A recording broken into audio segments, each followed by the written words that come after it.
Well, if you didn't hear the bell, you heard that, right? Oh, the delights of Zoom.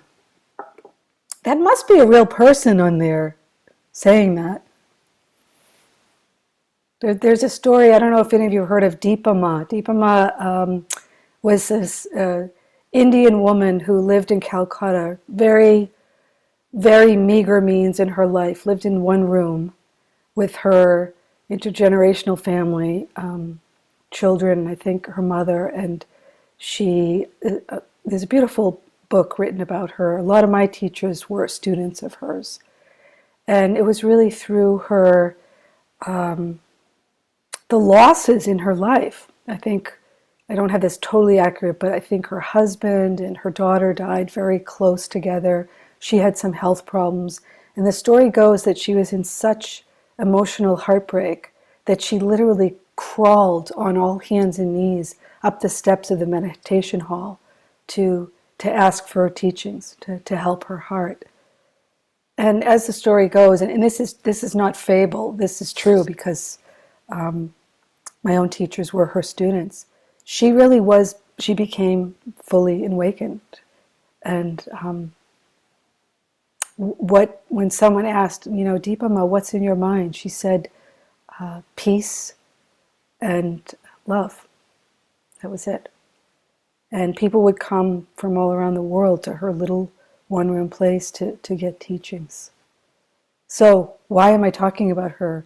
Because when she came to the United States, she went into some, it might have even been in Northampton, but she walked into a building and saw the kiosk for the banks, and she said, oh, that poor person behind there that's standing there all day and handing out people money.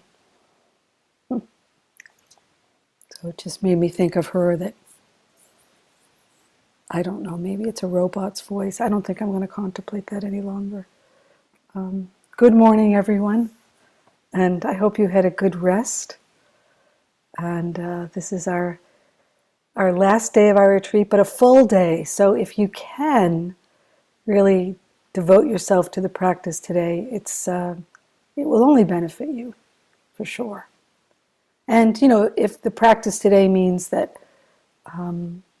you're interrupted by something you have to attend to, you don't drop your practice. You draw on it, like drinking from that well, drinking in the seeds, the flowerings, the growth of what you've planted.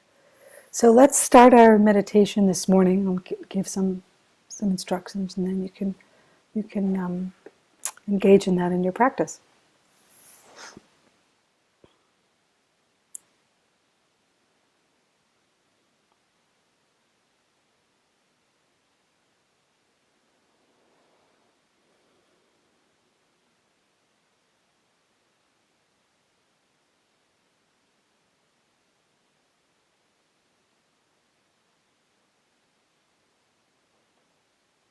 Or perhaps just noticing the refuge of quiet,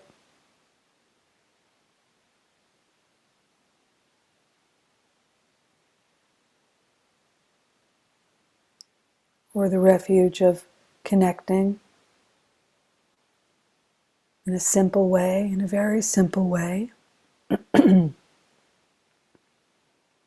with the body, with your body just as it is right now, whether it's tired or hurting or relaxed,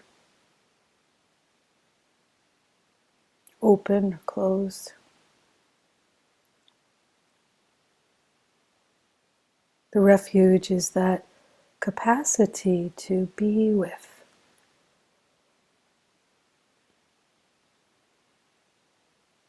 to be present with.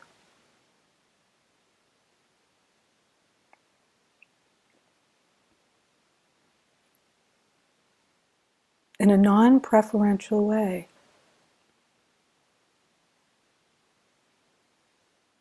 The way is not difficult for those who have no preferences.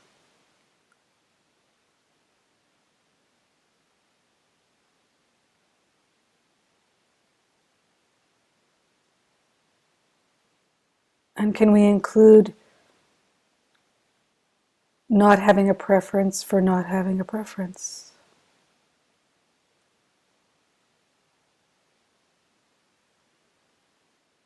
So when we experience the mind, heart engaged, sometimes tumbled by a thought stream, feelings, emotions in relationship to that thought stream, the first key to practice is recognizing.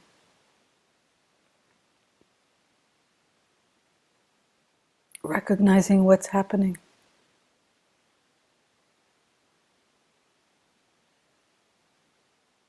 And if we really investigate that, if there's judgment with that, the judgment it's extra, isn't it? It's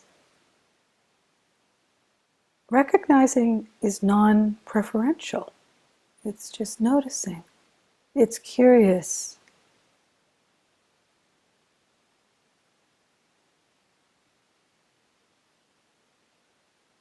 It's interested. So we recognize what's happening, whether that's that expanding sensation of the breath or that contracting sensation.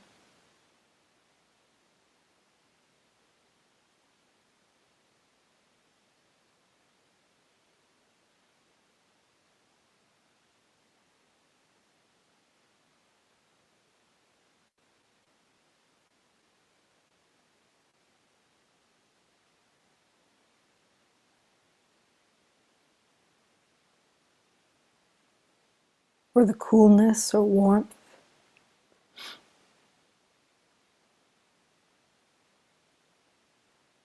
around the body, or inside the body.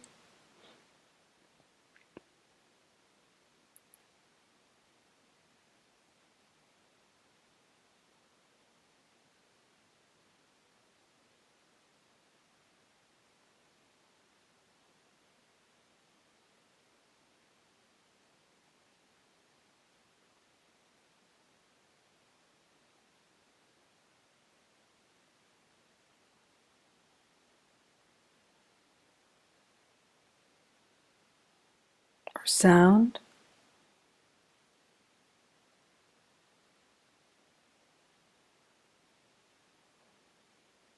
As it comes and goes.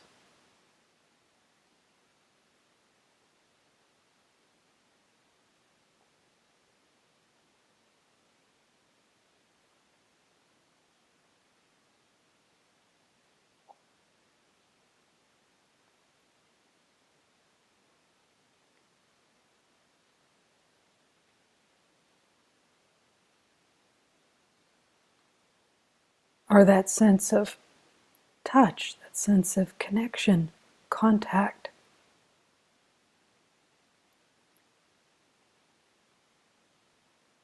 With our immediate environment, with the chair, the cushion, the floor.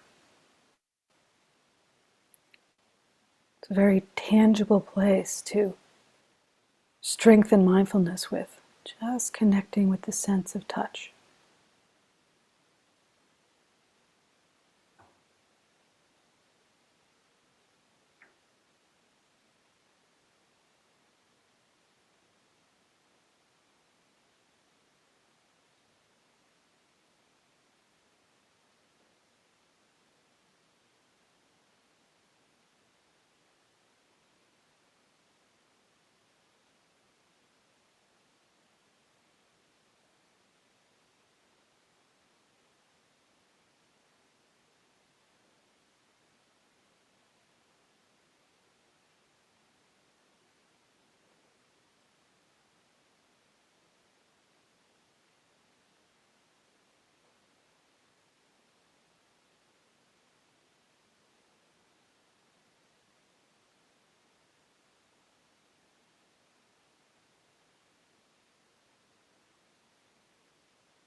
And sometimes in practice we can also notice the state of mind or the quality of mind, without a lot of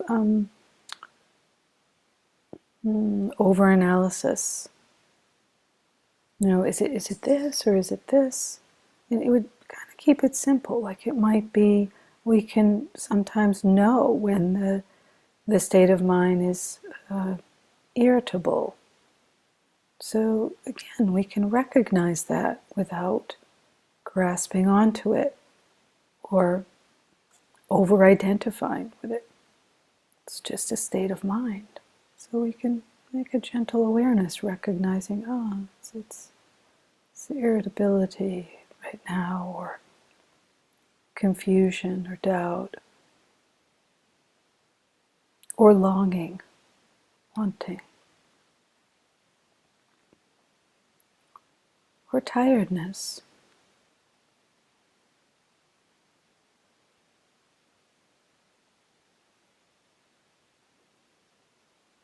Or kind of a restless, if your mind is busy and it's moving from one thing to another. Well, sometimes what happens with meditators is that gets very frustrating and self-judgment arises, like, why can't I, slow it down, or why can't it be this? And you make all the effort just to go back to the breath, and half a second later it's off and running again. You feel discouraged. There's one thing that can actually hold that experience without pushing and pulling. And it's just simply to recognize that the energy is restless. It's not personal. It's like, we're made up of physical, mental, emotional energies. This is when we notice that buzzy kind of energy. Either a lot of thoughts or maybe some irritability. It's restlessness. It's not a moral failure. It's where the energy is. It's restless right now, or it's dull, it's sleepy, or it's open, it's calm, it's peaceful, or it's not liking whatever's happening in this moment.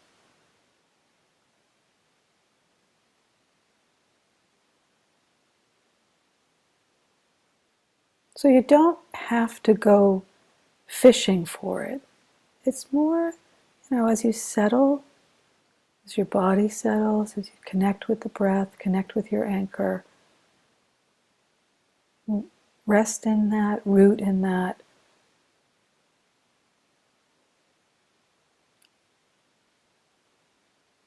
You'll just observe that many different things happen. Things come and go. Thoughts come and go. Sounds come and go. Sensations come and go.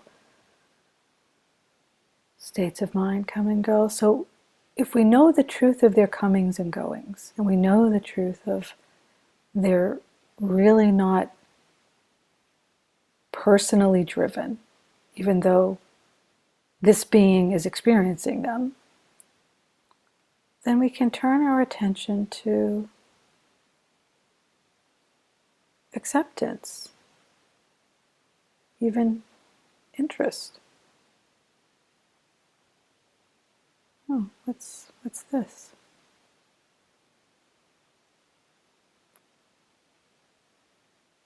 And if you feel that interest and curiosity, what's this, what's happening now, or your mind's trying to catch every moment and you start to feel a little either driven or exhausted, you can resettle in your body, relax in your body. Go back to the breath, go back to something simple. Or if you're feeling sluggish and kind of disconnected, you can take a nice full deep breath and just renew and refresh that attention. Even noting, there's sluggishness, there's tiredness, that's what's here.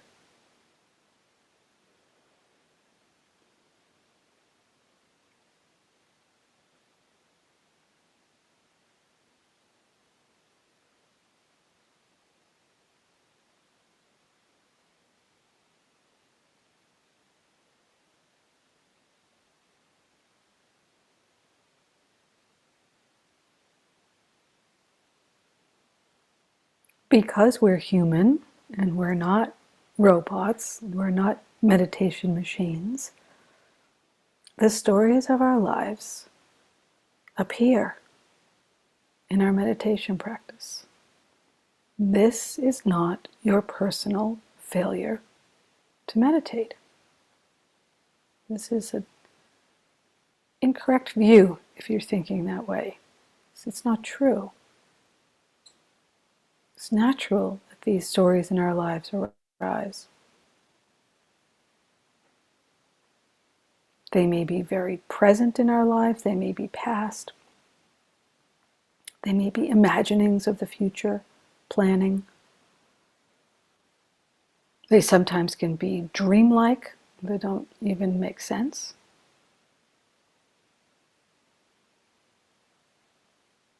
So we begin to bring that attention, that recognizing what's happening with thought.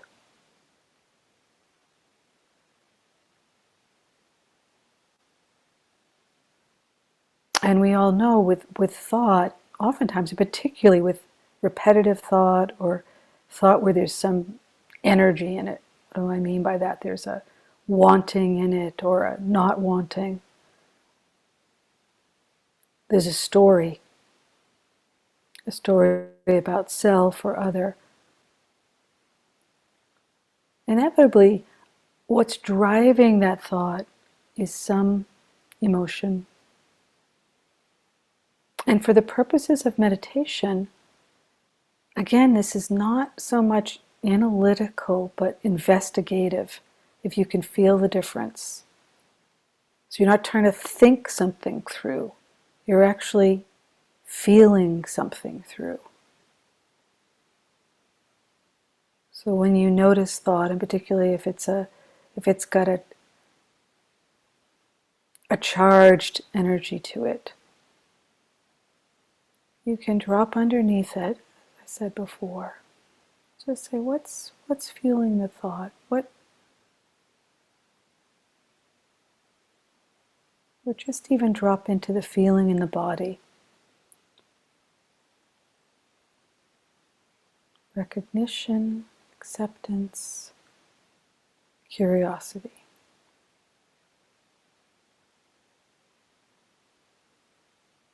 This is meeting our emotional life with the Dharma heart.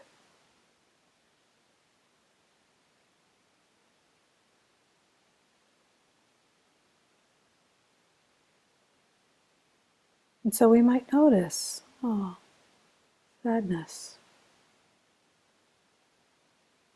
confusion, anger, love, joy.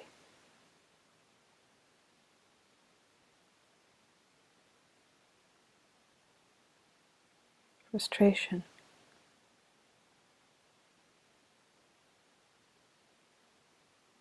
Fear.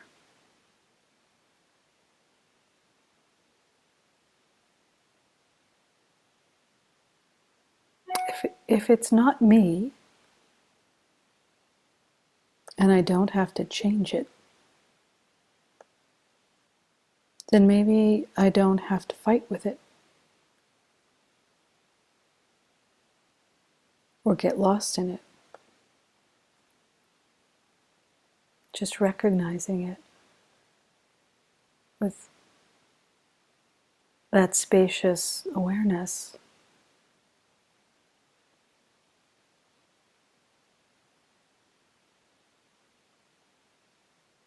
And just as we practiced last night,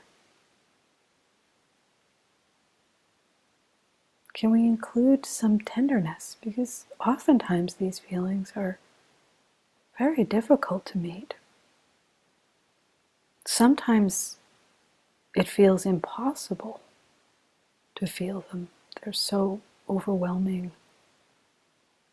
We're afraid that they'll completely take us over. So we want to use a skillful discernment there. So maybe we're just opening the door a crack. We're just feeling the very edge of that feeling of sorrow, loss, fear. Just touching in for a moment.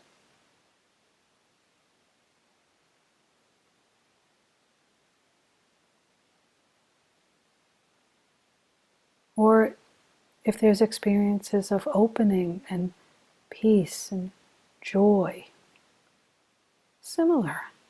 We can get toppled by that too. Just a gentle note. Ah, peace, ease, excitement.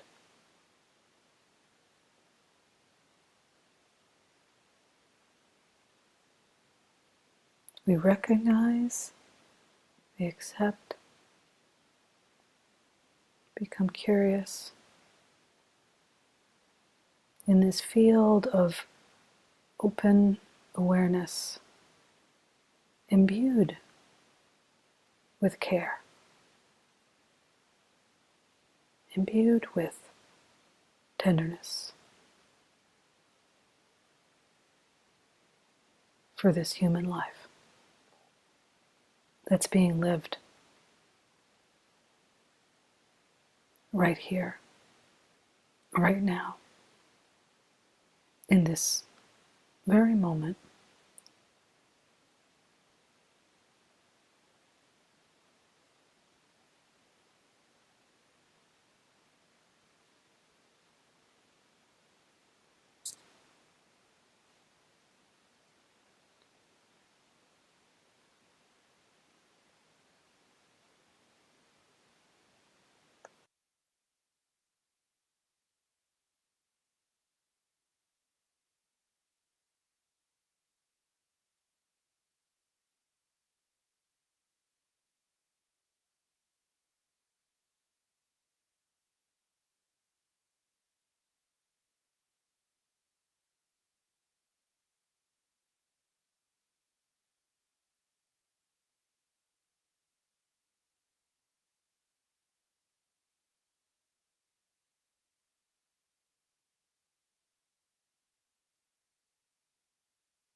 calmly and clearly, just noticing whatever is happening right now.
Thank you for your practice.